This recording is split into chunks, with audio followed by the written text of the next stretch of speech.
Magandang gabi nga pala sa atin lahat mga kawawa. Ako'y may kunting kwento. Kasi sa totoo lang, hindi ko naman talaga akalain na ako'y mag-iisang tagaluto. Kasi nung ako'y maliit, hindi ko naman talaga hilig ang pagluluto. Pero ewan ko lang, sa dugo rin siguro. Kasi nga, yung nanay ko ngay isang magluluto din ng mga pagkain. At ang sumunod sa kanya, yung aking kuya, na si Jesus Bilbao. At siya ang nauna sa akin dito sa Luzon. At nung ako'y napunta naman dito, ayun, hindi madali. Gawa nung kailangan mo talagang aralin. Gumawa ako ng booklet. Minsan nga, pag ano, halimbawa, nasa aktual na, tapos hindi ko alam yung nakamino, takbo sa CR. Doon ko babasahin ngayon yung nakasulat kong mino doon sa booklet. Hindi pa uso nun ng YouTube. Kaya nung nagkapira ako, yun, bumili ako ng libro. Doon nag-umpisa na medyo nagkaroon ako ng kumbiyansa. Hindi man perfecto, pero nagustuhan din naman ng mga customer.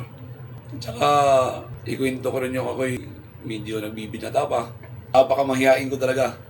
Isang tanong, isang sagot. Pag hindi mo ko tinanong, hindi rin ako makipag-usap sa'yo. Ganun ako kamahiyain. Pero ngayon, medyo hindi pwede.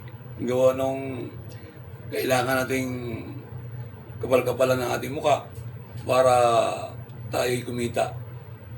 At sa mundo naman ng pangungusina, talagang hindi lang galing.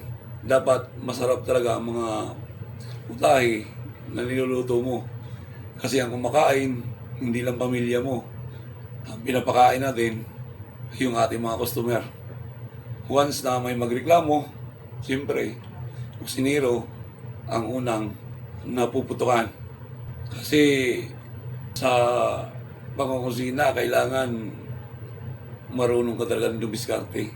Kasi may mga amo talaga na medyo kailangan ng cross-cutting, kailangan magtipid, pero hindi naman masakripisyo ang lasa ng ulam. Diskarte.